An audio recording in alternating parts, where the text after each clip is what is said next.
ಶತಮಾನ 21 ಸಹ ನಾವು ಭೂಮಂಡಲದ ಬಗ್ಗೆ ಪ್ರಕೃತಿಯ ಬಗ್ಗೆ ತಿಳಿದುಕೊಂಡಿರೋದು ಒಂದು ಸಾಸಿವೆ ಕಾಳಿನಷ್ಟು ಮಾತ್ರ. ಇಲ್ಲಿ ನಾವು ತಿಳಿಯಬೇಕಾದ್ದು ಬೆಟ್ಟದಷ್ಟಿದೆ, ಆಕಾಶದಷ್ಟಿದೆ. ಇಂತಹ ಸ್ಥಿತಿಯಲ್ಲಿ ಇದೀಗ ಭಾರತದಲ್ಲಿ ಒಂದು ವಿಚಿತ್ರ ಎದುರಾಗಿದೆ. ಅಂತಹ ವಿಚಿತ್ರವು ಆತಂಕವನ್ನ ಎದುರಾಗಿಸುತ್ತಿದೆ. ಹಾಗೆ ಆತಂಕವನ್ನ ಎದುರಾಗಿಸುತ್ತಿರುವ ಒಂದು ವಿಚಿತ್ರವೇ ನಮ್ಮ ಇಂದಿನ ಹೀಗೂ ಉಂಟೆ.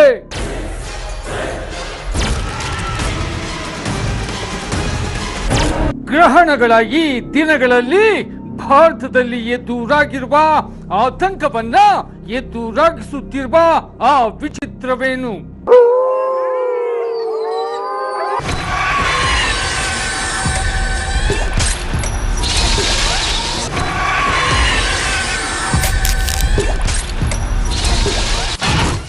ಇದೇ ತಿಂಗಳ 7ರಂದು ಸಂಭವಿಸಿತ್ತು ರಕ್ತವರ್ಣ ಚಂದ್ರಗ್ರಹಣ, ರಾಹುಗ್ರಸ್ತ ಚಂದ್ರಗ್ರಹಣ.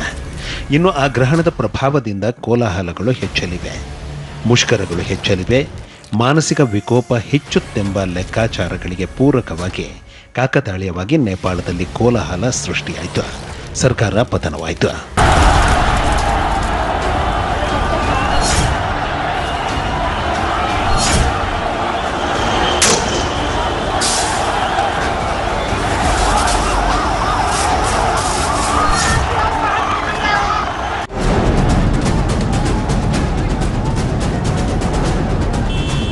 ಅಂತೆಯೇ ಚಂದ್ರಗ್ರಹಣವು ಆದ ನಂತರ ಫ್ರಾನ್ಸ್ನಲ್ಲಿ ಕೋಲಾಹಲ ಸೃಷ್ಟಿಯಾಯಿತು, ಸರ್ಕಾರ ಪತನವಾಯಿತು, ಅನಿಶ್ಚಿತತೆ ಮುಂದುವರಿಯಿತು.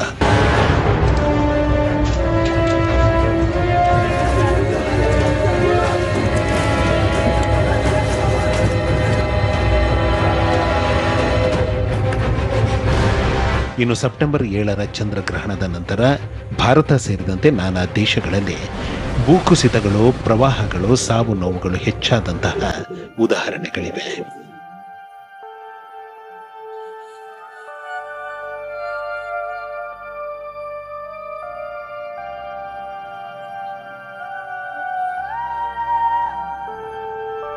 ಇನ್ನು ರಕ್ತವರ್ಣ ಚಂದ್ರಗ್ರಹಣವು ಗೋಚರಿಸಿದ ನಂತರ ಭಾರತದಲ್ಲಿ ಒಂದು ವಿಚಿತ್ರ ಎದುರಾಗಿದೆ. ಹಾಗೆ ಎದುರಾಗಿರುವ ವಿಚಿತ್ರ ಆತಂಕವನ್ನು ಉಂಟು ಮಾಡುತ್ತಿದೆ. ಹಾಗೆ ಆತಂಕವನ್ನ ಉಂಟು ಮಾಡುತ್ತಿರುವ ವಿಚಿತ್ರವಾದರೂ ಏನು ಅಂದರೆ, ಕೇರಳ ರಾಜ್ಯಕ್ಕೆ ಕಾಲಿರಿಸಿರುವ ಮನುಷ್ಯನ ಮೆದುಳು ತಿನ್ನುವ ಅಮೀಬಾ ಎಂಬ ರೋಗವು ತನ್ನ ಅಟ್ಟಹಾಸವನ್ನು ಹೆಚ್ಚಾಗಿಸಿರುವುದು. ಇಲ್ಲಿಗಾಗಲೇ 19 ಜನರನ್ನ ಬಲಿ ಪಡೆದಿರುವುದು.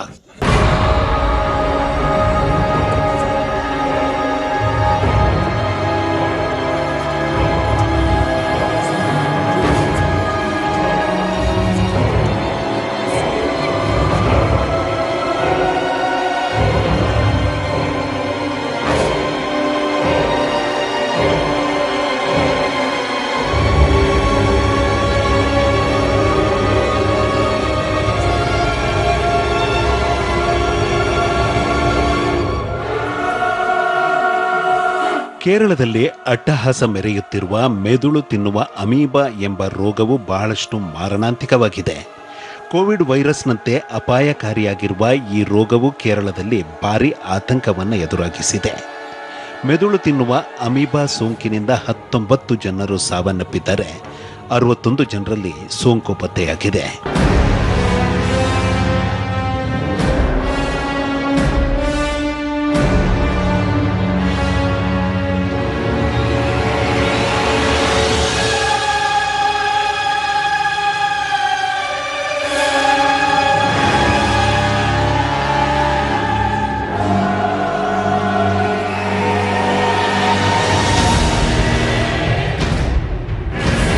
ಮೂಗಿನ ಮೂಲಕ ಮನುಷ್ಯನ ದೇಹವನ್ನು ಸೇರುವ ಅಮೀಬಾ ನೇರವಾಗಿ ಕೇಂದ್ರ ನರವ್ಯೂಹದ ಮೇಲೆಯೇ ಪರಿಣಾಮ ಬೀರುತ್ತದೆ. ಇದು ಮೆದುಳಿನ ಅಂಗಾಂಶಗಳನ್ನು ನಾಶಪಡಿಸಿ ತೀವ್ರವಾದ ಊತಕ್ಕೆ ಕಾರಣವಾಗುತ್ತೆ. ಬಹುತೇಕ ಪ್ರಕರಣಗಳಲ್ಲಿ ಸಾವು ಅಂತಿಮವಾಗಿದೆ. ಇಂತಹ ವಿಚಿತ್ರ ರೋಗವು ಇದೀಗ ಅಕ್ಕಪಕ್ಕದ ರಾಜ್ಯಗಳಾದ ತಮಿಳುನಾಡು ಮತ್ತು ಕರ್ನಾಟಕದ ಜನತೆಯಲ್ಲೂ ಆತಂಕ ಮೂಡಿಸುತ್ತಿದೆ. ಲಕ್ಷಾಂತರ ಜನರನ್ನ ಬಲಿ ಪಡೆದ ಕೋವಿಡ್ ಅನ್ನು ಜ್ಞಾಪಿಸುತ್ತಿದೆ.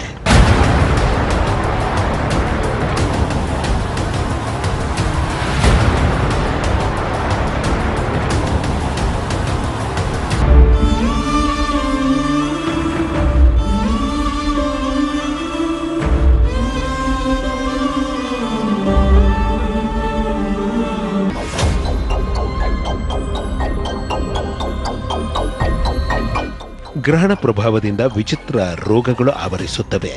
ಇರುವ ರೋಗಗಳ ತೀವ್ರತೆ ಹೆಚ್ಚಾಗುತ್ತೆಂಬ ಲೆಕ್ಕಾಚಾರಗಳ ನಡುವೆಯೇ ಮಹಾಲಯ ಅಮಾವಾಸ್ಯೆಯ ದಿನವಾದ ಇಂದು ಮತ್ತೊಂದು ಗ್ರಹಣವು ಸಂಭವಿಸುತ್ತಿದೆ. ಹಾಗೆ ಸಂಭವಿಸುತ್ತಿರುವ ಗ್ರಹಣವೇ ಕೇತುಗ್ರಸ್ತ ಸೂರ್ಯಗ್ರಹಣ.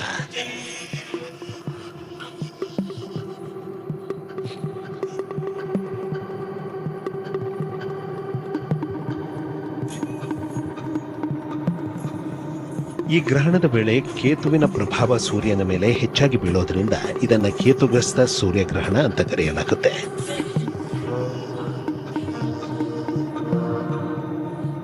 ಇನ್ನು ಇಂದು ಸಂಭವಿಸುತ್ತಿರುವ ಕೇತುಗ್ರಸ್ತ ಸೂರ್ಯಗ್ರಹಣದ ಸಮಯವಾದರೂ ಏನು ಅಂದ್ರೆ, ಗ್ರಹಣ ಸ್ಪರ್ಶ ಕಾಲ ರಾತ್ರಿ 11:10, ಗ್ರಹಣ ಮಧ್ಯಕಾಲ ರಾತ್ರಿ 1:27, ಗ್ರಹಣ ಮೋಕ್ಷ ಕಾಲ ರಾತ್ರಿ 3:40.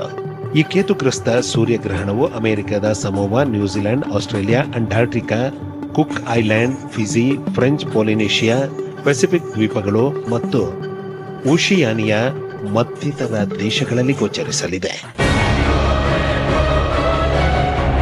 ಚಂದ್ರಗ್ರಹಣದ ನಂತರ 15 ದಿನಗಳ ಅಂತರದಲ್ಲಿ ಕನ್ಯಾ ರಾಶಿಯಲ್ಲಿ ಇಂದು ಸಂಭವಿಸುತ್ತಿರುವ ಕೇತುಗ್ರಸ್ತ ಸೂರ್ಯಗ್ರಹಣವು ಈ ವರ್ಷದ ಕಡೆಯ ಗ್ರಹಣವಾಗಿದೆ.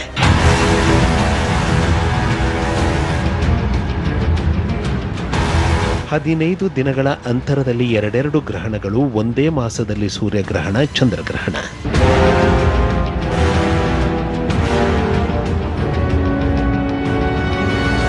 ಇನ್ನು 15 ದಿನಗಳ ಅಂತರದಲ್ಲಿನ 2 ಗ್ರಹಣಗಳ ಬಗ್ಗೆ, ಎದುರಾದಂತಹ ವಿಚಿತ್ರಗಳ ಬಗ್ಗೆ ಪುರಾಣಗಳಲ್ಲೂ ಉಲ್ಲೇಖಿಸಲಾಗಿದೆ. ಹಾಗೆ ಉಲ್ಲೇಖಿಸಲಾಗಿರುವ ಸಂಗತಿಗಳಾದರೂ ಏನು ಅಂದರೆ, ಇಂತಹ ಎರಡೆರಡು ಗ್ರಹಣಗಳು ಮಹಾಭಾರತ ಕಾಲಘಟ್ಟದಲ್ಲೂ ನಡೆದಿದ್ದು, ಆನಂತರ ಕುರುಕ್ಷೇತ್ರ ಯುದ್ಧವು ಸಂಭವಿಸಿತು. ಆ ಯುದ್ಧದಲ್ಲಿ ಕೋಟ್ಯಾನುಕೋಟಿ ಜನರು ಅಸುನೀಗಿದರೆಂಬುದು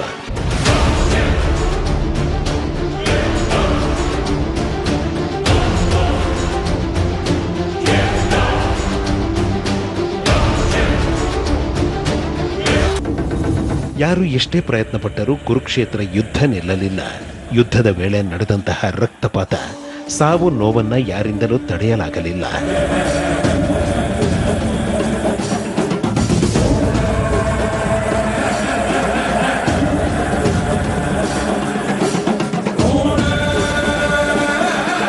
ಮಹಾಭಾರತದ ಕಾಲಘಟ್ಟದಲ್ಲಿ ನಡೆದ ಎರಡೆರಡು ಗ್ರಹಣಗಳು, ಕುರುಕ್ಷೇತ್ರ ಯುದ್ಧ, ರಕ್ತಪಾತ, ಸಾವು ನೋವನ್ನು ಆಧಾರವಾಗಿಟ್ಟುಕೊಂಡು ಇದೀಗ ಜ್ಯೋತಿಷ್ಯ ವಲಯದಿಂದ ನಾನಾ ರೀತಿಯ ಲೆಕ್ಕಾಚಾರಗಳು ಹೊರಹೊಮ್ಮುತ್ತಿವೆ.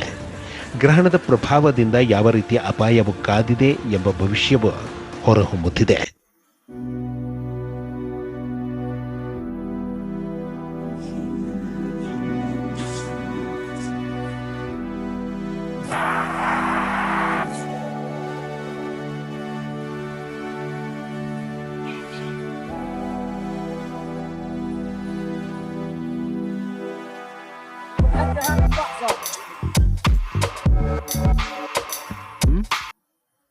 ಇಂತಹ ಲೆಕ್ಕಾಚಾರಗಳು ಒಂದು ಕಡೆಯಾದರೆ, ಪೂರ್ಣ ಪ್ರಮಾಣದಲ್ಲಿ ಗ್ರಹಣಗಳು ಗೋಚರಿಸಿದಂತಹ ದೇಶಗಳಲ್ಲಿ, ಪ್ರದೇಶಗಳಲ್ಲಿ ಊಹೆಗೂ ಮೀರಿದ ಅವಘಡಗಳು ನಡೆದಂತಹ ಬಹಳಷ್ಟು ಉದಾಹರಣೆಗಳಿವೆ.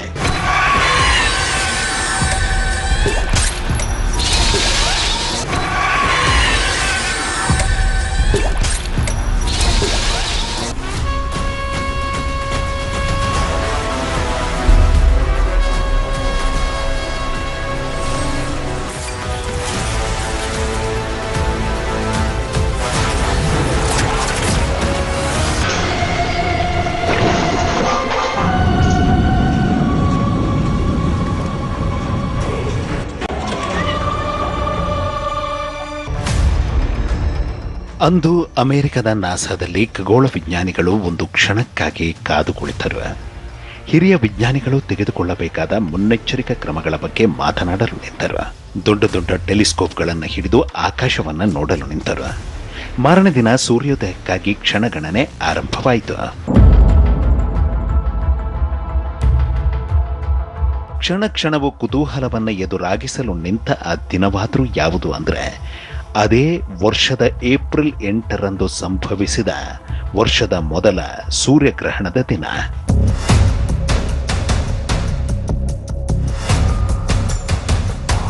ಅಮೆರಿಕದಲ್ಲಿ ಸಂಪೂರ್ಣ ಸೂರ್ಯಗ್ರಹಣ ಸಂಭವಿಸುತ್ತೆಂಬ ಮಾಹಿತಿಯನ್ನು ಹಿಡಿದು ಅಮೆರಿಕದ ವಾಸಿಗಳು ಬೆಳಗ್ಗಿನ ಜಾವವೇ ಆ ಒಂದು ನಿರ್ದಿಷ್ಟ ತಾಣಗಳಿಗೆ ಹೋಗಲು ನಿಂತರು. ಬಾನಲ್ಲಿ ಸಂಭವಿಸುವ ಅಚ್ಚರಿಗಳಿಗಾಗಿ ಕಾದು ಕುಳಿತರು.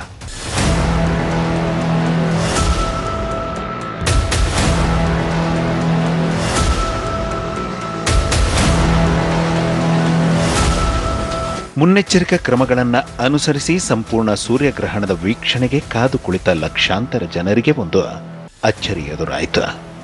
ಆ ಅಚ್ಚರಿಯೇ ಸೂರ್ಯ ಉದಯಿಸಿದ್ದು ಬೆಳಗಾಗಿದ್ದು.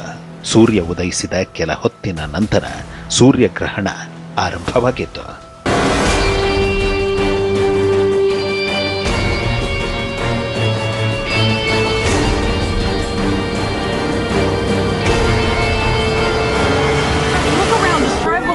Oh.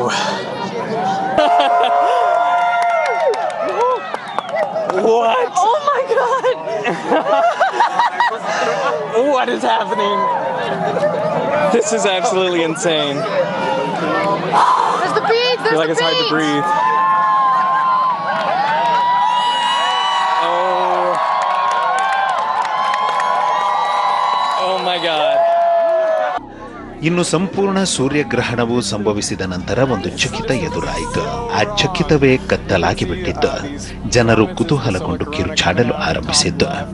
ಇದೇ ಸಮಯದಲ್ಲಿ ನಕ್ಷತ್ರಗಳು ಸಹ ಕಾಣಿಸಲು ಆರಂಭಿಸಿದ್ದು. Directly above me. Yeah. You can see the stars. Oh my god! What? What is this? What? I just don't even know. ಕೆಲ ನಿಮಿಷಗಳ ನಂತರ ಗ್ರಹಣ ಹಿಡಿದಿದ್ದ ಸೂರ್ಯ ಗ್ರಹಣದಿಂದ ಮುಕ್ತಿಯನ್ನ ಹೊಂದಲು ಆರಂಭಿಸಿತು. ಮತ್ತೆ ಸೂರ್ಯ ಕಾಣಿಸಿಕೊಳ್ಳಲು ಆರಂಭಿಸಿತು.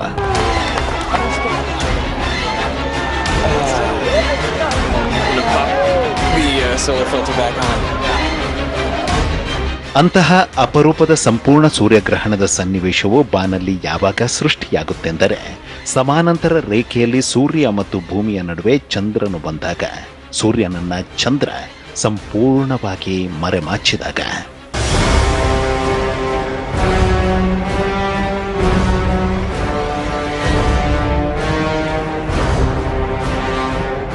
ಇನ್ನು ಕೆಲ ವಿಜ್ಞಾನಿಗಳ ಪ್ರಕಾರ ಸೂರ್ಯನಿಂದ ಕೆಲವೊಂದು ವಿಷಾನಿಲಗಳು ಹೊರಹೊಮ್ಮುತ್ತವೆ. ಪ್ರಮಾದವನ್ನ ಉಂಟು ಮಾಡುವ ಕಿರಣಗಳು ಹೊರಹೊಮ್ಮುತ್ತವೆ.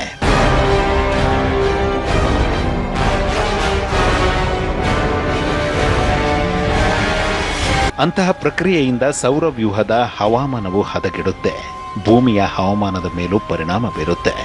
ಸೂರ್ಯಗ್ರಹಣದ ಸಮಯದಲ್ಲಿ ಅದರ ತೀವ್ರತೆ ಹೆಚ್ಚಾಗಿರುತ್ತೆಂಬ ಮಾತುಗಳ ನಡುವೆ ಶತಶತಮಾನಗಳ ಹಿಂದೆಯೇ ತತ್ವಜ್ಞಾನಿಗಳು, ಕಾಲಜ್ಞಾನಿಗಳು ಸೂರ್ಯಗ್ರಹಣವು ಅಪಾಯದ ಸೂಚಕವೆಂದು ಹೇಳಿಬಿಟ್ಟಿದ್ದಾರೆ.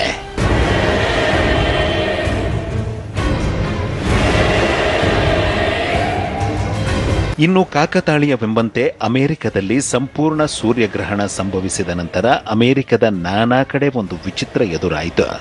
ಆ ವಿಚಿತ್ರವೇ ಮನುಷ್ಯರನ್ನೇ ಎತ್ತಿಕೊಂಡು ಹೋಗುವಂತಹ ಭಯಾನಕ ಸುಂಟರ ಗಾಳಿಯು ಹುಟ್ಟಿಕೊಂಡಿತ್ತು. ವಿಚಿತ್ರವನ್ನ ಎದುರಾಗಿಸಿತ್ತು.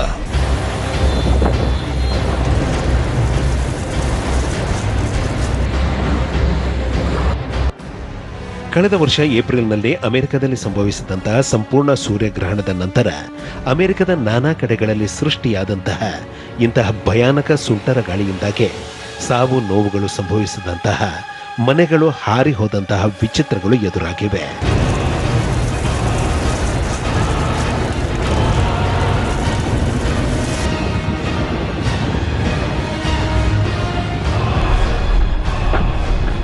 ಇನ್ನು ಇದೇ ತಿಂಗಳ 7ರಂದು ರಾಹುಗ್ರಸ್ತ ಚಂದ್ರಗ್ರಹಣವು ಸಂಭವಿಸಿತ್ತು. ಇದೀಗ ಸರ್ವ ಪಿತೃ ಮಹಾಲಯ ಅಮಾವಾಸ್ಯೆ ಎಂದು, ಅಂದರೆ ಇಂದು ಸೂರ್ಯಗ್ರಹಣವು ಸಂಭವಿಸುತ್ತಿದೆ. 15 ದಿನಗಳ ಅಂತರದಲ್ಲಿ ಸಂಭವಿಸುತ್ತಿರುವ 2ನೇ ಮತ್ತು ವರ್ಷದ ಕಟ್ಟ ಕಡೆಯ ಗ್ರಹಣವು ಇದಾಗಿದೆ.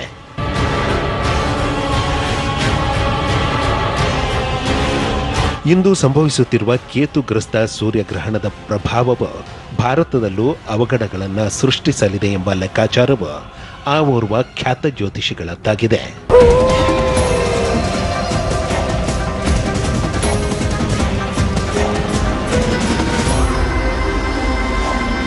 ಮಹಾಲಯ ಅಮಾವಾಸ್ಯೆ ಎಂದು ಸಂಭವಿಸುತ್ತಿರುವಂತಹ ಅಂದ್ರೆ ಇಂದು ಸಂಭವಿಸುತ್ತಿರುವ ಕೇತುಗ್ರಸ್ತ ಸೂರ್ಯಗ್ರಹಣದಿಂದ ಭಾರತದಲ್ಲಿ ಆಗೋದೇನು?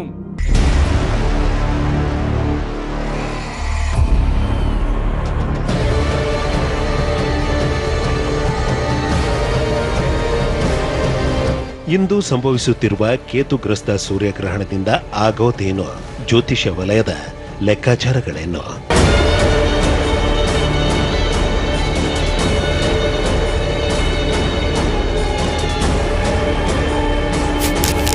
ಜ್ಯೋತಿಷ್ಯ ವಲಯದ ಲೆಕ್ಕಾಚಾರಗಳ ಪ್ರಕಾರ ಈ ಕೇತುಗ್ರಸ್ತ ಸೂರ್ಯಗ್ರಹಣದ ಪ್ರಭಾವದಿಂದ ಕೆಲವು ಕಡೆ ನೀರಿನಿಂದ ವಿಕೋಪ ಹೆಚ್ಚುತ್ತೆ, ಅದೇ ರೀತಿ ಕೆಲವು ಕಡೆ ಬೆಂಕಿಯಿಂದ ವಿಕೋಪ ಹೆಚ್ಚುತ್ತೆ.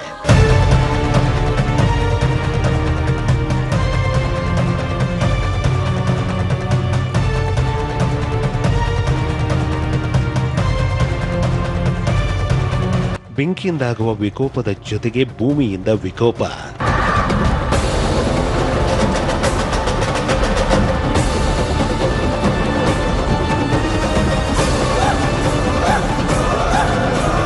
ಗ್ರಹಣದ ಪ್ರಭಾವದಿಂದ ಭೂಮಿಯಿಂದ ವಿಕೋಪವು ಎದುರಾಗುವುದರ ಜೊತೆಗೆ ಗಾಳಿಯಿಂದ ವಿಕೋಪ.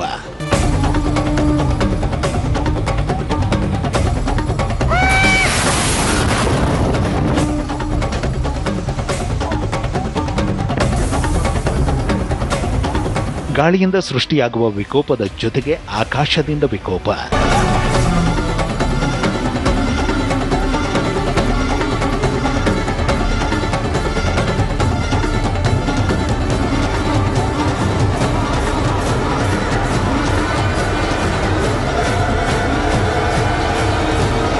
ಜ್ಯೋತಿಷ್ಯ ವಲಯದ ಲೆಕ್ಕಾಚಾರದ ಪ್ರಕಾರ ಕೇತುಗ್ರಸ್ತ ಸೂರ್ಯಗ್ರಹಣವು ಪೂರ್ಣವಾಗಿ ಗೋಚರಿಸುವ ಅಮೆರಿಕದ ಸಮೋವಾ, ನ್ಯೂಜಿಲೆಂಡ್, ಆಸ್ಟ್ರೇಲಿಯಾ ಸೇರಿದಂತೆ ನಾನಾ ದೇಶಗಳಲ್ಲಿ ಬಹಳಷ್ಟು ಆತಂಕಗಳು ಸಂಭವಿಸಲಿವೆ.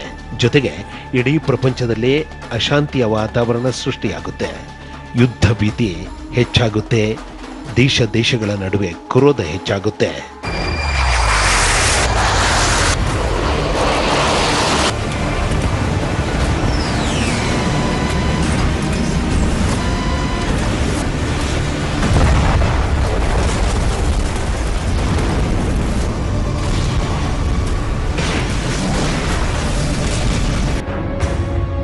ಭಾರತ ದೇಶದ ಖ್ಯಾತ ಜ್ಯೋತಿಷಿಗಳಲ್ಲಿ ಒಬ್ಬರಾದ ಆಶೀಶ್ ಮೆಹತಾರ ಪ್ರಕಾರ ಸೂರ್ಯಗ್ರಹಣವು ಗೋಚರಿಸುವ ದೇಶಗಳಲ್ಲಿ 80% 90% ಆಘಾತಗಳು ಹೆಚ್ಚಾಗುವ ಸಾಧ್ಯತೆ ಇದ್ದರೆ, ಗ್ರಹಣವು ಗೋಚರಿಸದ ರಾಷ್ಟ್ರಗಳಲ್ಲಿ 25% ಆಘಾತಗಳ ಸಾಧ್ಯತೆ ಇದೆ ಎಂಬುದು.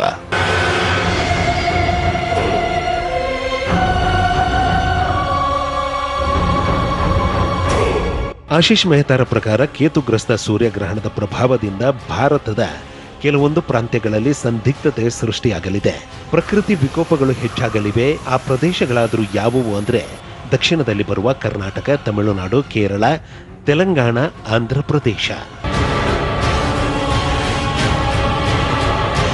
ಲೆಕ್ಕಾಚಾರಗಳ ಪ್ರಕಾರ ಮಹಾಲಯ ಅಮಾವಾಸ್ಯೆಯೆಂದು ಸಂಭವಿಸುತ್ತಿರುವ ಕೇತುಗ್ರಸ್ತ ಸೂರ್ಯಗ್ರಹಣದ ಪ್ರಭಾವದಿಂದಾಗಿ ಭೂಕಂಪನಗಳು ಹೆಚ್ಚಲಿವೆ. ಜೊತೆಗೆ ಗ್ರಹಣದ ಪ್ರಭಾವವು ರಾಜಕೀಯ ಕ್ಷೇತ್ರದ ಮೇಲೆ ಹೆಚ್ಚಾಗಿ ಬೀರಲಿದೆ ಎಂಬುದು.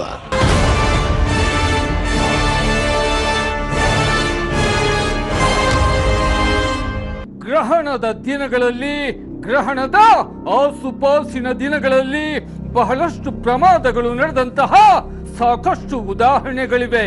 ಇಂತಹ ದಿನಗಳಲ್ಲಿ ಎಚ್ಚರದಿಂದ ಇರಬೇಕೆಂಬ ಸಲಹೆಯನ್ನ ಋಷಿ ಮುನಿಗಳು ಜಗತ್ತಿಗೆ ಸಾರಿ ಹೋಗಿದ್ದಾರೆ. ಇಂತಹ ಹಲವು ಸಂಗತಿಗಳ ನಡುವೆ ನಮ್ಮನ್ನು ಕಾಡುವಂತಹ ಕಟ್ಟ ಕಡೆಯ ಪ್ರಶ್ನೆ ಹೀಗೂ ಉಂಟೆ.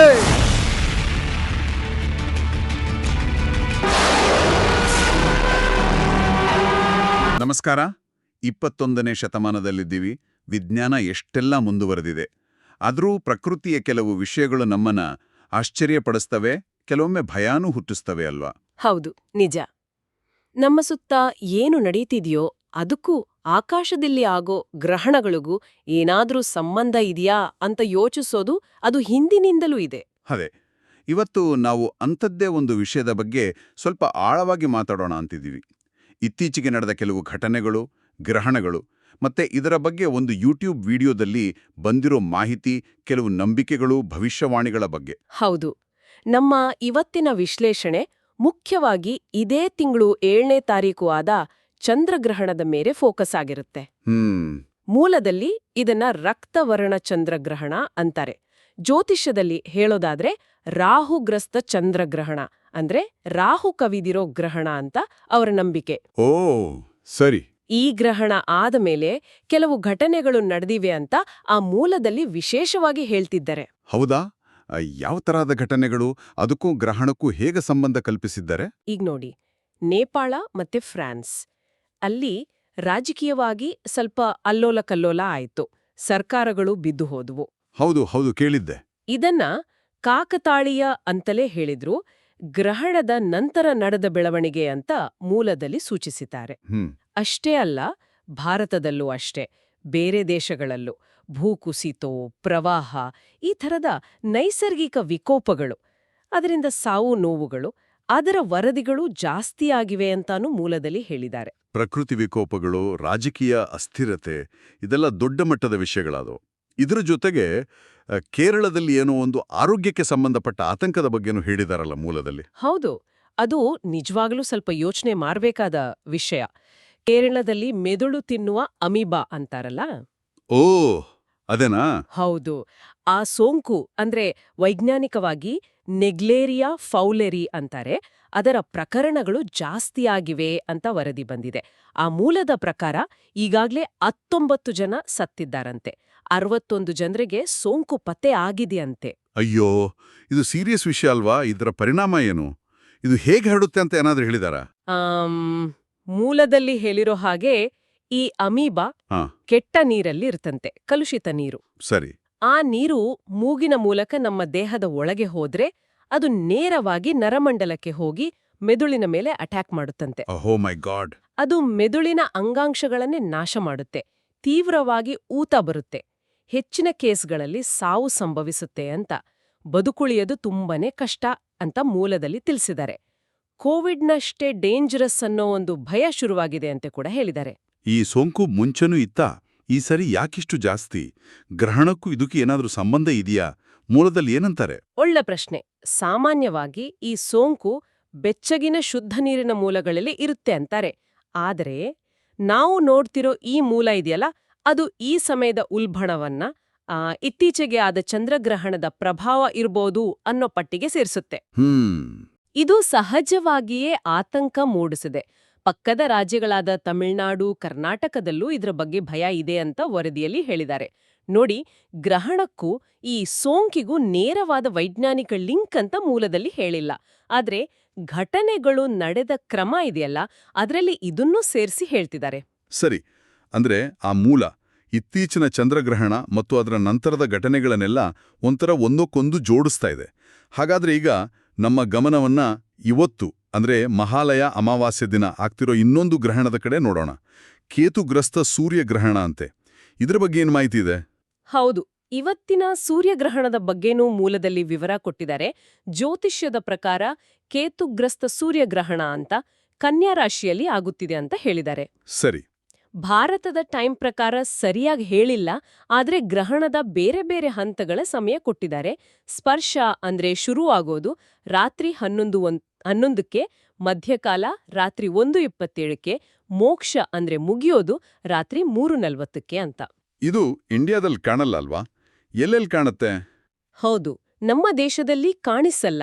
ಮೂಲದಲ್ಲಿ ಹೇಳಿರೋ ಹಾಗೆ ಇದು ಮುಖ್ಯವಾಗಿ ಅಮೆರಿಕದ ಬಹಳಷ್ಟು ಕಡೆ, ನ್ಯೂಜಿಲ್ಯಾಂಡ್, ಆಸ್ಟ್ರೇಲಿಯಾ, ಅಂಟಾರ್ಟಿಕಾ, ಆ ಕಡೆ ಪೆಸಿಫಿಕ್ ಸಾಗರದ ದ್ವೀಪಗಳು, Cook Island, Fiji, French Polynesia, Oceania, ಈ ಪ್ರದೇಶಗಳಲ್ಲಿ ಕಾಣಿಸ್ತಂತೆ.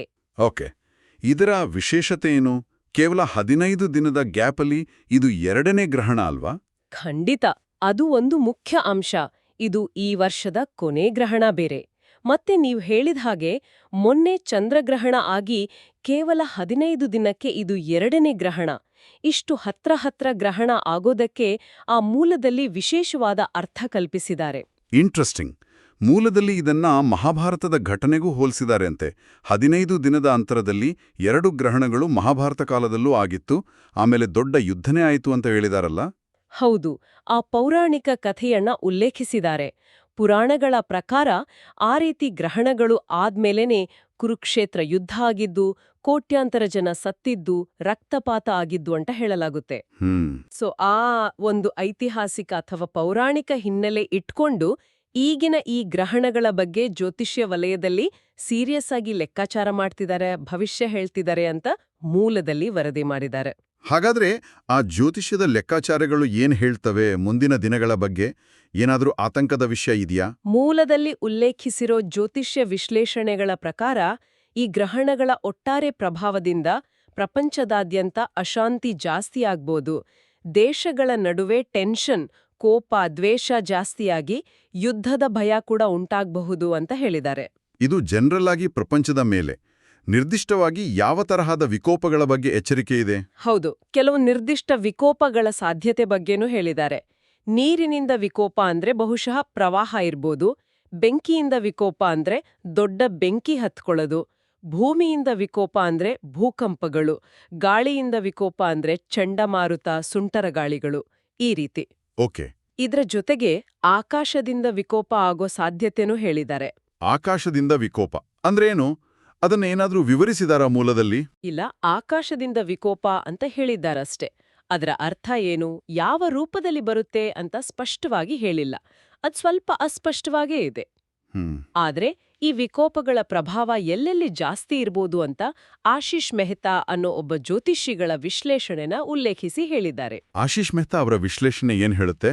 ಎಲ್ಲೆಲ್ಲಿ ಪರಿಣಾಮ ಜಾಸ್ತಿ? ಅವರ ವಿಶ್ಲೇಷಣೆ ಪ್ರಕಾರ ಎಲ್ಲಿ ಗ್ರಹಣ ಚೆನ್ನಾಗಿ ಕಾಣಿಸುತ್ತೋ ಪೂರ್ತಿಯಾಗಿ ಅಥವಾ ಭಾಗಶಃ, ಅಂದ್ರೆ ಈಗ ಅಮೆರಿಕ, ನ್ಯೂಜಿಲ್ಯಾಂಡ್, ಆಸ್ಟ್ರೇಲಿಯಾ ಈ ತರಹದ ದೇಶಗಳಲ್ಲಿ, ಹೌದು, ಅಲ್ಲಿ ಹೆಚ್ಚು ಆತಂಕಕಾರಿ ಘಟನೆಗಳು, ವಿಕೋಪಗಳು ಆಗೋ ಸಾಧ್ಯತೆ 80% ಇರ್ಬೋದು ಅಂತ.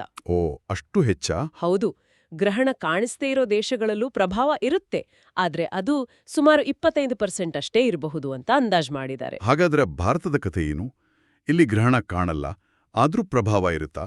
ವಿಶೇಷವಾಗಿ ದಕ್ಷಿಣ ಭಾರತದ ಬಗ್ಗೆ ಏನಾದ್ರೂ ಹೇಳಿದಾರಾ? ಹೌದು, ಭಾರತದಲ್ಲಿ ಗ್ರಹಣ ಕಾಣಿಸ್ತಿದ್ರು ಮೆಹ್ತಾ ಅವರ ಲೆಕ್ಕಾಚಾರದ ಪ್ರಕಾರ ಪ್ರಭಾವ ಇರುತ್ತೆ ಅಂತ ಮೂಲದಲ್ಲಿ ಹೇಳಿದ್ದಾರೆ. ಮುಖ್ಯವಾಗಿ ದಕ್ಷಿಣ ಭಾರತದ ರಾಜ್ಯಗಳು ಕರ್ನಾಟಕ, ತಮಿಳುನಾಡು, ಕೇರಳ, ತೆಲಂಗಾಣ, ಆಂಧ್ರಪ್ರದೇಶ್. ನಮ್ಮ ರಾಜ್ಯಗಳು. ಹೌದು, ಇಲ್ಲಿ ಒಂದಲ್ಲ ಒಂದು ರೀತಿಯ ಗೊಂದಲದ ಪರಿಸ್ಥಿತಿ, ಪ್ರಕೃತಿ ವಿಕೋಪ ಅಥವಾ ಭೂಕಂಪದಂಥ ಘಟನೆಗಳು ನಡೆಯೋ ಸಾಧ್ಯತೆ ಇದೆ ಅಂತ ಹೇಳಿದ್ದಾರೆ. ರಾಜಕೀಯದ ಮೇಲೂ ಪರಿಣಾಮ ಬೀರ್ಬೋದು ಅನ್ನೋ ಸೂಚನೆನೂ ಆ ವಿಶ್ಲೇಷಣೆಯಲ್ಲಿ ಇದೆ ಅಂತ ಮೂಲದಲ್ಲಿ ಉಲ್ಲೇಖಿಸಿದ್ದಾರೆ. ಯಾಕೆ ದಕ್ಷಿಣ ಭಾರತ ಅಂತ ನಿರ್ದಿಷ್ಟವಾಗಿ ಹೇಳಿದರನ್ನೋದಕ್ಕೆ ಕಾರಣ ಕೊಟ್ಟಿಲ್ಲ ಅಂದ್ರಲ್ವಾ? ಇಲ್ಲ, ಅದರ ಜ್ಯೋತಿಷ್ಯ ಕಾರಣಗಳನ್ನ ಆಳವಾಗಿ ವಿವರಿಸಿಲ್ಲ. ಆದ್ರೆ ಈ ಪ್ರದೇಶದ ಮೇಲೆ ಗಮನ ಇರ್ಲಿ ಅಂತ ಸೂಚಿಸಿದ್ದಾರೆ.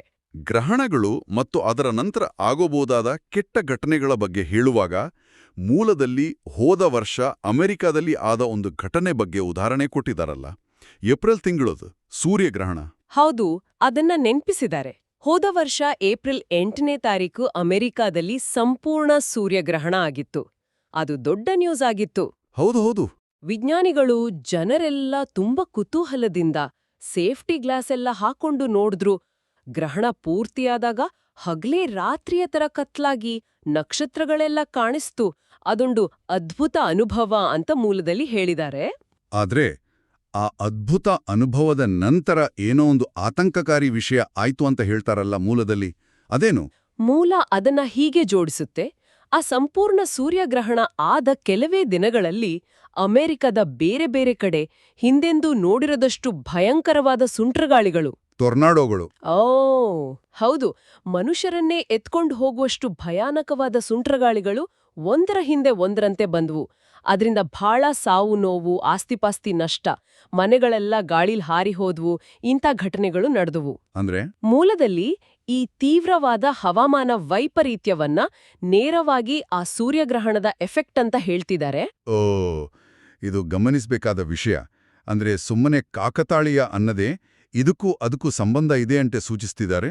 ವೈಜ್ಞಾನಿಕವಾಗಿ ಗ್ರಹಣ ಹೇಗಾಗತ್ತೆ ಅಂತನೂ ಮೂಲದಲ್ಲಿ ಹೇಳಿದ್ದಾರಲ್ಲ. ಹೌದು, ಸೂರ್ಯನಿಗೂ ಭೂಮಿಗೂ ಮಧ್ಯೆ ಚಂದ್ರ ಬಂದಾಗ ಸೂರ್ಯನ ಬೆಳಕು ಭೂಮಿಗೆ ತಲುಪಲ್ಲ. ಅದೇ ಸೂರ್ಯಗ್ರಹಣ ಅನ್ನೋ ಬೇಸಿಕ್ ಸೈನ್ಸ್ ವಿವರಣೆ ಕೊಟ್ಟಿದ್ದಾರೆ. ಸರಿ. ಅದರ ಜೊತೆಗೆ ಮೂಲದಲ್ಲಿ ಇನ್ನೊಂದು ಆಯಾಮವನ್ನು ಸೇರಿಸಿದ್ದಾರೆ. ಅದೇನು? ಮೂಲದ ವರದಿ ಪ್ರಕಾರ ಕೆಲವು ವಿಜ್ಞಾನಿಗಳು, ಎಲ್ಲರೂ ಅಲ್ಲ ಕೆಲವರು, ಅವರ ಅಭಿಪ್ರಾಯದಲ್ಲಿ ಸೂರ್ಯನಿಂದ ಬರುವ ಕೆಲವು ಕಿರಣಗಳು ಅಥವಾ ಅನಿಲಗಳು, ಮೂಲದಲ್ಲಿ ವಿಷಾನಿಲಗಳು ಅಂತ ಪದ ಬಳಸಿದ್ದಾರೆ, ಅದು ಗ್ರಹಣದ ಸಮಯದಲ್ಲಿ ಭೂಮಿಯ ವಾತಾವರಣದ ಮೇಲೆ ಹೆಚ್ಚು ಪರಿಣಾಮ ಬೀರಬಹುದು ಅಂತ. ಗ್ರಹಣದ ಟೈಮಲ್ಲಿ ಈ ಪ್ರಕ್ರಿಯೆ ಜಾಸ್ತಿಯಾಗಿ ಅದು ನಮ್ಮ ಸೌರವ್ಯೂಹದ ಮೇಲೆ, ಭೂಮಿಯ ಹವಾಮಾನದ ಮೇಲೆ ಪರಿಣಾಮ ಬೀರಬಹುದು ಅನ್ನೋ ಒಂದು ವಾದ ಇದೆ ಅಂತ ಮೂಲದಲ್ಲಿ ಉಲ್ಲೇಖಿಸಿದ್ದಾರೆ. ಓಕೆ, ಆದ್ರೆ ಇದು ಎಲ್ಲ ವಿಜ್ಞಾನಿಗಳು ಒಪ್ಕೊಂಡಿರೋ ಸಿದ್ಧಾಂತವೋ ಅಲ್ಲವೋ ಅನ್ನೋದು ಸ್ಪಷ್ಟ ಇಲ್ಲ ಅಲ್ವಾ? ಹೌದು, ಅದರ ಬಗ್ಗೆ ಮೂಲದಲ್ಲಿ ಸ್ಪಷ್ಟನೆ ಇಲ್ಲ. ಅಂದ್ರೆ ಜ್ಯೋತಿಷ್ಯದ ನಂಬಿಕೆಗರ ಜೊತೆಗೆ ವೈಜ್ಞಾನಿಕವಾಗಿಯೂ ಗ್ರಹಣಗಳು ಭೂಮಿ ಮೇಲೆ ಪರಿಣಾಮ ಬೀರಬಹುದು ಅನ್ನೋ ಒಂದು ಸಾಧ್ಯತೆ ಇದೆ ಅಂತ ಮೂಲ ಹೇಳ್ತಿದೆ. ಇದು ಕುತೂಹಲಕಾರಿ ವಿಷಯನೇ. ಹೌದು, ಇದನ್ನ ಸಪೋರ್ಟ್ ಮಾಡೋಕೆ ಹಿಂದಿನ ಕಾಲದ ತತ್ವಜ್ಞಾನಿಗಳು, ಕಾಲಜ್ಞಾನಿಗಳು ಕೂಡ ಸೂರ್ಯಗ್ರಹಣವನ್ನ ಒಂದು ಕೆಟ್ಟ ಸೂಚನೆ, ಅಪಾಯದ ಮುನ್ಸೂಚನೆ ಅಂತ ನೋಡ್ತಿದ್ರು ಅನ್ನೋ ಐತಿಹಾಸಿಕ ನಂಬಿಕೆನೂ ಮೂಲದಲ್ಲಿ ನೆನಪಿಸಿದ್ದಾರೆ. ಅದಕ್ಕೆ ಗ್ರಹಣದ ದಿನಗಳಲ್ಲಿ ಅದರ ಆಸುಪಾಸಿನಲ್ಲಿ ಸ್ವಲ್ಪ ಹುಷಾರಾಗಿರ್ಬೇಕು ಅಂತ ಹಿಂದಿನ ಋಷಿಮುನಿಗಳು ಕೂಡ ಎಚ್ಚರಿಸ್ತಿದ್ರು ಅನ್ನೋ ಮಾತನ್ನು ಮೂಲದಲ್ಲಿ ಸೇರಿಸಿದ್ದಾರೆ. ಸರಿ, ಈ ಎಲ್ಲಾ ಮಾಹಿತಿಯನ್ನ ಒಟ್ಟಿಗೆ ಇಟ್ಟು ನೋಡೋಣ. ನಾವು ಈಗ ಮಾತಾಡಿದ ಈ ಮೂಲ ಅಂದ್ರೆ ಆ ಯೂಟ್ಯೂಬ್ ವಿಡಿಯೋ, ಇತ್ತೀಚೆಗೆ ಆದ ರಾಹುಗ್ರಸ್ತ ಚಂದ್ರಗ್ರಹಣ, ಇವತ್ತಾಗ್ತಿರೋ ಕೇತುಗ್ರಸ್ತ ಸೂರ್ಯಗ್ರಹಣ, ಕೇರಳದ ಅಮೀಬಾ ಕೇಸ್, ಅಮೆರಿಕಾದಲ್ಲಿ ಗ್ರಹಣದ ನಂತರದ ಸುಂಟ್ರಗಾಳಿಗಳು, ಇವೆಲ್ಲವನ್ನ ಒಂದಕ್ಕೊಂದು ಕನೆಕ್ಟ್ ಮಾಡಿ ಒಂದು ಕಥೆಯನ್ನೇ ಕಟ್ಟಿಕೊಟ್ಟಿದೆ. ಹೌದು, ಮುಖ್ಯವಾಗಿ ಜ್ಯೋತಿಷ್ಯದ ಲೆಕ್ಕಾಚಾರದ ಮೇಲೆ ಈ ಗ್ರಹಣಗಳಿಂದ ಮುಂದೆ ಪ್ರಾಕೃತಿಕ ವಿಕೋಪಗಳು, ರಾಜಕೀಯ ಗಲಾಟೆಗಳು, ಪ್ರಪಂಚದಲ್ಲಿ ಅಶಾಂತಿ ಹೆಚ್ಚಾಗಬಹುದು ಅಂತ ಮೂಲ ವರದಿ ಮಾಡಿದೆ. ಭಾರತದ ದಕ್ಷಿಣ ರಾಜ್ಯಗಳ ಮೇಲೆ ಪರಿಣಾಮ ಇರಬಹುದು ಅಂತಾನೂ ಎಚ್ಚರಿಸಿದೆ. ಜೊತೆಗೆ ಹಳೆಯ ಕಥೆಗಳು, ಪುರಾಣಗಳು, ಕೆಲವು ವೈಜ್ಞಾನಿಕ ವಾದಗಳನ್ನು ತನ್ನ ವಾದಕ್ಕೆ ಪೂರಕವಾಗಿ ಬಳಸ್ಕೊಂಡಿದೆ. ಇಲ್ಲಿ ನಾವು ಯೋಚನೆ ಮಾಡಬೇಕಾದ ಮುಖ್ಯ ಪ್ರಶ್ನೆ ಏನಂದ್ರೆ, ಈ ಗ್ರಹಣಗಳಿಗೂ ಭೂಮಿಯಲ್ಲಿ ನಡೆಯೋ ಈ ಘಟನೆಗಳಿಗೂ ನಿಜವಾಗ್ಲೂ ಏನಾದರೂ ನೇರ ಸಂಬಂಧ ಇದೆಯಾ, ಅಥವಾ ಇವೆಲ್ಲ ಆಕ್ಸಿಡೆಂಟಲ್ ಆಗಿ ಒಂದರ ಹಿಂದೆ ಒಂದು ನಡೀತಿದ್ಯಾ? ನಮ್ಗೇನಾದ್ರೂ ಆತಂಕ ಆದಾಗ ಮನುಷ್ಯರು ಈ ತರಹ ದೊಡ್ಡ ದೊಡ್ಡ ವಿಷಯಗಳಲ್ಲಿ ಏನಾದ್ರೂ ಅರ್ಥ ಇದೆಯಾ ಅಂತ ಹುಡುಕೋಕ್ ಶುರು ಮಾಡ್ತಾರ. ಇದು ಬಹಳ ಮುಖ್ಯವಾದ ಪ್ರಶ್ನೆ. ಇಂಥ ಸಂದರ್ಭಗಳಲ್ಲಿ ವೈಜ್ಞಾನಿಕವಾಗಿ ಏನು ಸಾಬೀತು ಆಗದೇ ಇದ್ದಾಗ ಘಟನೆಗಳ ನಡುವೆ ನಾವೇ ಸಂಬಂಧ ಕಲ್ಪಿಸಿಕೊಳ್ಳೋದು, ಅದು ಮನುಷ್ಯನ ಸಹಜ ಗುಣ ಇರಬಹುದು. ಹೌದು, ಈ ಮೂಲದಲ್ಲಿ ಕೊಟ್ಟಿರೋ ಮಾಹಿತಿ, ವಿಶೇಷವಾಗಿ ಆ ಭವಿಷ್ಯವಾಣಿಗಳು, ಗ್ರಹಣಕ್ಕೂ ಘಟನೆಗಳಿಗೂ ಇರೋ ಲಿಂಕ್, ಇದನ್ನೆಲ್ಲ ನಾವು ಸ್ವಲ್ಪ ವಿಮರ್ಶಾತ್ಮಕವಾಗಿಯೇ ನೋಡ್ಬೇಕು. ಒಂದು ಘಟನೆ ಆದ ಮೇಲೆ ಇನ್ನೊಂದಾದ್ರೆ ಮೊದಲನೆಯದ್ದೇ ಎರಡನೆಯದ್ದಕ್ಕೆ ಕಾರಣ ಅಂತ ಹೇಳೋಕ್ಕಾಗಲ್ವಲ್ವಾ? ಕೋರಿಲೇಷನ್ ಬೇರೆ, ಕಾಸೇಷನ್ ಬೇರೆ. ಖಂಡಿತ. ಈ ಮೂಲ ಒಂದು ನಿರ್ದಿಷ್ಟ ದೃಷ್ಟಿಕೋನವನ್ನ ನಮ್ಮ ಮುಂದೆ ಇಟ್ಟಿದೆ. ಆದರೆ ರಿಯಾಲಿಟಿಯಲ್ಲಿ ರಾಜಕೀಯ ಬದಲಾವಣೆಗಳಿಗೆ, ನ್ಯಾಚುರಲ್ ಡಿಸಾಸ್ಟರ್ಸ್ಗಳಿಗೆ, ರೋಗಗಳು ಹರಡೋದಕ್ಕೆ ತುಂಬಾನೇ ಕಾಂಪ್ಲೆಕ್ಸ್ ಆದ ಕಾರಣಗಳಿರ್ತವ. ಹೌದು. ಸೊ ಈ ಎಲ್ಲ ಘಟನೆಗಳ ಬಗ್ಗೆ, ಅದರ ಸುತ್ತ ಇರೋ ಈ ತರಹದ ವಿವರಣೆಗಳ ಬಗ್ಗೆ ನಮ್ಮ ಕೇಳುಗರು ಇನ್ನಷ್ಟು ಆಳವಾಗಿ ಬೇರೆ ಬೇರೆ ಆಯಾಮಗಳಿಂದ ಯೋಚನೆ ಮಾಡೋಕೆ ಇದೊಂದು ಅವಕಾಶ ಅಂತ ನಾನು ಅನ್ಕೋತೀನಿ. ಹೌದು. ಕೊನೆಗೆ ಆ ಮೂಲದಲ್ಲೇ ಒಂದ್ಕಡೆ ಆಶ್ಚರ್ಯದಿಂದ ಕೇಳೋ ಹಾಗೆ ಹಿಂಗೂ ಉಂಟೆ ಅಂತಾರಲ್ಲ, ಹಾಗೆ ಈ ಎಲ್ಲಾ ವಿಷಯಗಳನ್ನ ಒಟ್ಟಿಗೆ ನೋಡಿದಾಗ ಪ್ರಕೃತಿಯ ಎಷ್ಟೋ ರಹಸ್ಯಗಳು ಇನ್ನೂ ನಮಗೆ ಅರ್ಥ ಆಗಿಲ್ಲ ಅನ್ನೋ ಭಾವನೆ ಬರುತ್ತೆ. ಅದೇ ಹೊತ್ತಿಗೆ ಆ ರಹಸ್ಯಗಳನ್ನ ಅರ್ಥ ಮಾಡ್ಕೊಳ್ಳೋಕೆ ಮನುಷ್ಯ ಹೇಗೆಲ್ಲ ಪ್ರಯತ್ನ ಪಡ್ತಾನೆ ಅನ್ನೋದನ್ನ ಇದು ತೋರಿಸುತ್ತೆ. ಈ ಯೋಚನೆಯೊಂದಿಗೆ ಇವತ್ತಿನ ಈ ವಿಶ್ಲೇಷಣೆಯನ್ನ ಮುಗಿಸೋಣ. ಖಂಡಿತ.